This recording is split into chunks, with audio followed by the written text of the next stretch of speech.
तो चलिए आज बात करते हैं एक बहुत ही कॉमन प्रॉब्लम की, कम्युनिकेशन का डर, और इसे कॉन्फिडेंस में कैसे बदला जाए। एक्सपर्ट मैट एब्राहम्स की शानदार इनसाइट्स के आधार पर हम जानेंगे कि अपनी बात रखने के तरीके में एक बड़ा बदलाव कैसे लाया जा सकता है। अच्छा, कभी सोचा है कि पब्लिक में बोलना इतना डरावना क्यों लगता है?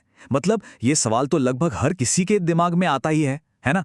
ये सबसे आम डरों में से एक है, पर ऐसा है क्यों? क्या ये बस शर्मिंदा होने का डर है? तो इसका जवाब शायद वो नहीं है जो हम सोच रहे हैं।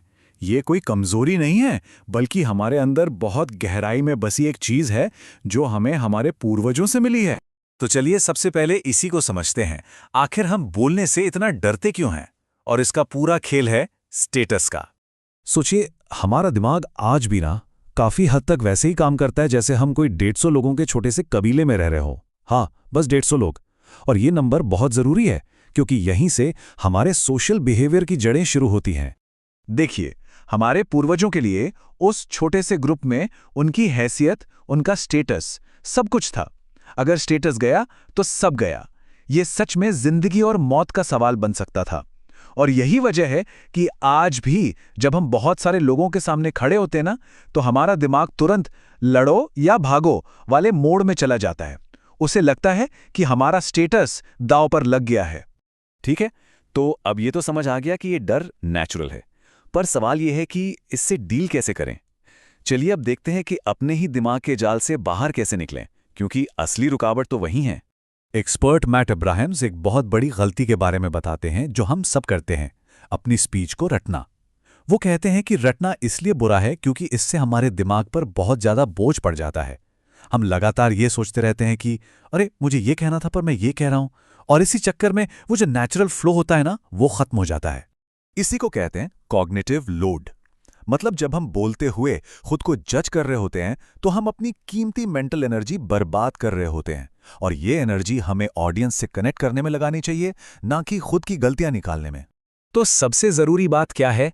हमारा सबसे बड़ा दुश्मन कोई और नहीं बल्कि हमारा खुद का जजमेंट है। यही वो चीज है जो हमें अपने दिमाग में कैद कर देती है और हमें ऑडियंस के साथ उस पल में रहने ही नहीं देती। तो इस आदत को तोड़ा कैसे जाए? इसके लिए मैट एब्राहम्स की क्लास की एक बड़ी मजेदार एक्सरसाइज है, एक इम्प्रोव गेम। करना क्या है, बस खड़े हो जाइए, कमरे में किसी भी चीज पर उंगली रखिए और उसे कुछ ऐसा नाम दीजिए जो वो है ही नहीं। जैसे दीवार को देखिए और कहिए गाड़ी, या अपनी कुर्सी को कहिए सेब। बस एक ही रूल है, खुद को जज नहीं करना है। ये एक्सरसाइज दिमाग को सेल्फ जजमेंट के पैटर्न से बाहर निकालने में कमाल का काम करती है। और यहीं से हमें इस सेक्शन का सबसे बड़ा सबक मिलता है। असली कम्युनिकेशन का जादू उस पल में होता है, हमारे दिमाग के अंदर नहीं। गोल परफेक्ट होना नहीं है, गोल प्रेजेंट रहना है। असली कनेक्शन वहीं बनता है। चलिए अब अंदर की दुनिया से बाहर आते हैं। बात करते हैं स्ट्रक्चर की, कि कैसे एक सही ढांचा हमारे मैसेज को साफ और यादगार बना सकता है। एक बहुत ही इंटरेस्टिंग उदाहरण लेते हैं, लेगो। कभी ध्यान दिया है कि लेगो की इंस्ट्रक्शन बुक में कोई शब्द नहीं होता, लेकिन उनके डिजाइनर हर मैनुअल को एक कहानी की तरह देखते हैं। ये सिर्फ टुकड़े जोड़ना नहीं है, ये एक पूरा एक्सपीरियंस क्रिएट करना है। वो जानबूझकर बनाने के प्रोसेस की स्पीड को बदलते रहते हैं। कुछ स्टेप्स बहुत आसान और तेज होते हैं और कुछ थोड़े मुश्किल। ये जो उतार चढ़ाव है ना, यही बनाने वाले के अंदर इमोशन और मोटिवेशन पैदा करता है। बिल्कुल इसी तरह जब हम अपनी बात रखते हैं तो उसमें उतार चढ़ाव लाने से ऑडियंस हमारे साथ जुड़ी रहती है। और इसके लिए कुछ बहुत कॉम्प्लिकेटेड करने की जरूरत नहीं है। ये दो बहुत ही सिंपल लेकिन पावरफुल स्ट्रक्चर्स हैं जिन्हें कोई भी इस्तेमाल कर सकता है। पहला, प्रॉब्लम सॉल्यूशन बेनिफिट, और दूसरा, क्या तो क्या अब क्या। ये दोनों ही तरीके हमारे विचारों को ऑर्गेनाइज करने और मैसेज को यादगार बनाने में मदद करते हैं।